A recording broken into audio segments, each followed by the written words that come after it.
Hi, this is Dr. Fran Crochet. I'm going to be going over the syllabus for this class. Um, so the text is Barbara Walker's Diagnostic Teaching of Reading, the Techniques for Instruction and Assessment, as well as you might use the Language Toolkit. Both of these resources we used in the 562 previous class. Your course requirements are to submit an assessment of the information from the EDCI 560 assessment that you gave. There's a form on Moodle that I want you to simply fill out the information from 562 on the student that you've already assessed. The information that I want is basic information about their performance on the 3 assessments that you gave them. The QRI 5, and you fill in the information about their independent instructional frustration level for word list as well as the passages. The information you found out in regard to the language toolkit, which was the sounds, letter and sound identification, and whichever 3rd assessment that you gave. I want you to also include the information about the contributing factors. Those were task, what the student was actually asked to do, and if the task was easy for them or that was what gave them difficulty. The text, what were they reading? Was the level of the text or the information of the text too difficult? The technique, what strategies and skills were they required to do, and was the contributing factor that the strategy or skill was just something beyond their ability, or it was really rather easy for them?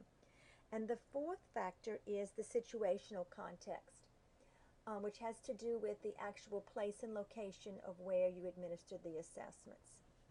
And then the last section is your summary and recommendations. Again, all of this information should be obtained from your EDCI 562 summary report. So now we're really getting into this class 569, which is B. Based on your summary and recommendations in this section A, you're going to conduct a minimum of 5 tutoring sessions with this child. You're going to write a 2-part diagnostic lesson plan for each of the 5 tutoring sessions. Part 1 of the plan should be posted on Moodle and graded by me for your first lesson before you can teach it. Part 1 of the plan includes the following: 2 objectives that you're going to teach. Sorry. Okay, you're going to write 2 objectives. One objective is to improve their reading and their comprehension. So something that would help them to improve their reading and or comprehension.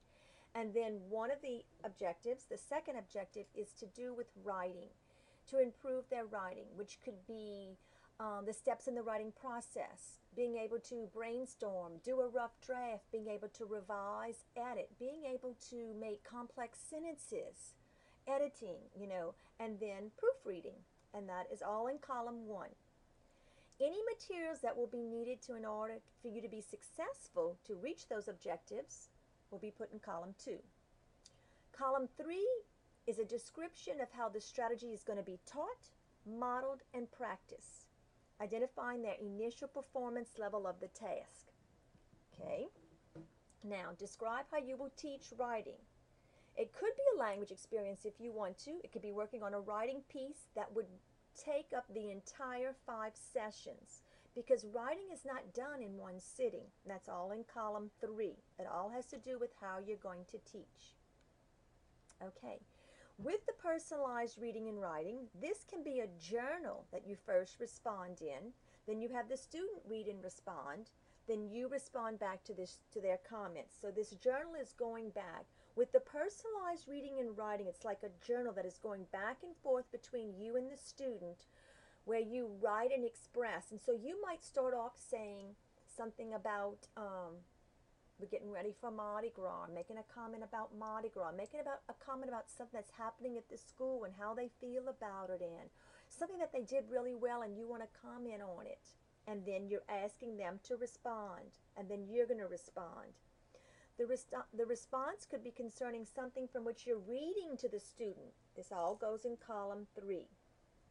And then you jump to column 6 for the first initial part of this lesson, section 1. You're going to do columns 1, 2, 3, And then column 6, why you chose the strategy to address the 2 objectives.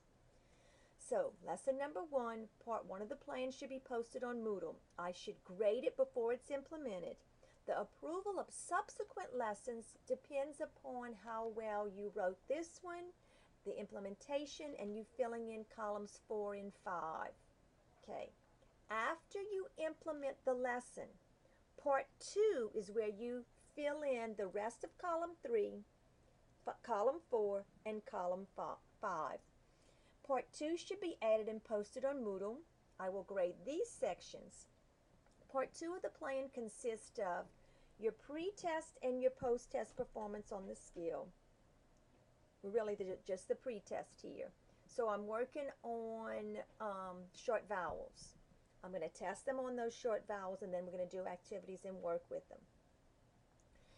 In column 4, include a descriptive observation of what happened while you were doing your instruction with the strategy and the skills. What was your student doing?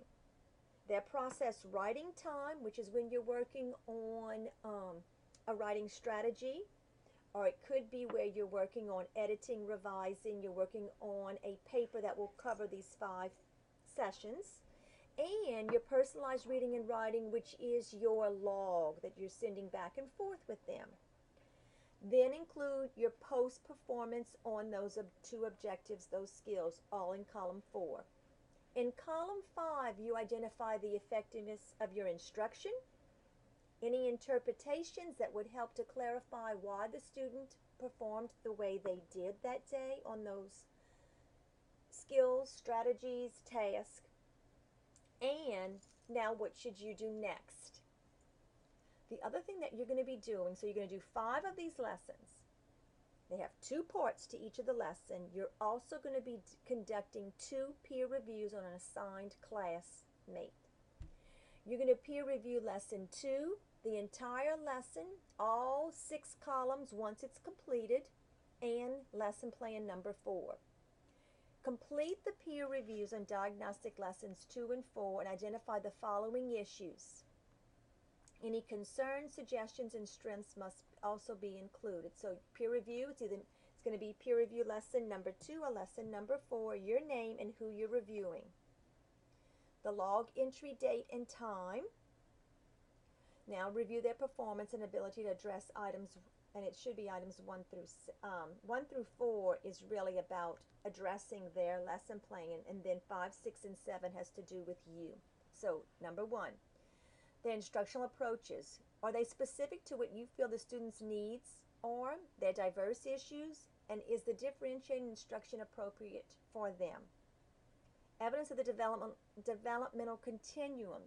Are they moving in the right steps? Like the child can't do this, so this is what we need to teach next in regard to their reading difficulties, their language acquisition, and this is in sequential development.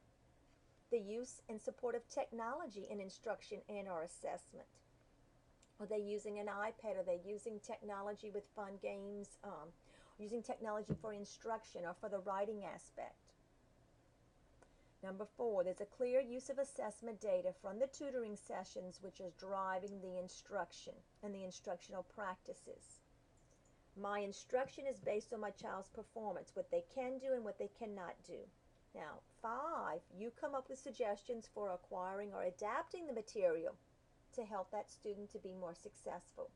6, suggest possible ways to progress monitor or assess their ability that would better drive the instruction. And 7, a reflection on your communication skills with the peer. Personal reflections on your tutoring. So later on, after we've tutored several times, you need to start thinking about this. How much thought and effort are going into your planning of each lesson? How prepared are you for those lessons? Your use of data and the student's performance to drive your instructional practices. Your choice of strategies and techniques to develop those objectives, your modeling, explaining, feedback, and support that you provide. The other area that you have to address is communication. Communication with the parent or guardian as well as the teacher of this student. So I need a summary of those results. Using effective communication, have a conversation with the parent or guardian to discuss ways the child can be assisted in their reading development at home, and a brief reflection of your communication with the parent to show your effectiveness in communication in regard to the parent and guardian as well as the classroom teacher. So your methods of evaluations are your 5 lessons, as well as, number 1, the assessment from the 562. Your peer review, 20 points each. Your lessons are 100 points each. Your personal reflection on the effectiveness of your tutoring. You're sharing the results with the parent and guardian. Another thing that I need you to do with those 5 lessons is a video or audio tape of 5 minutes of the lesson. And you need to send that to me. Most candidates have been successful emailing me their 5-minute, and it's often an audio tape. I'm fine with an audio tape. We're on the 10-point scale for this class. They're the course objectives, the outlines. Of course, we are documented disability. Please let me know. We do not copy anybody else's work. If there are any academic grievances, there's the website. If there would be an emergency, you need to make sure you have access to Moodle, to live text, and let me be aware if you're going to continue the class, if there'd be an emergency where we have to evacuate. Here is our tentative schedule. Notice how we have Part A and then the entire lesson. Part A is those first columns that you're filling in, 1, 2, 3, and 6. Entire lessons means you've taught the lesson and you've now filled in the bottom of 3 and 4 and 5. You can see when everything is due. Good luck. If you have any questions, please feel free to email me. Thank you.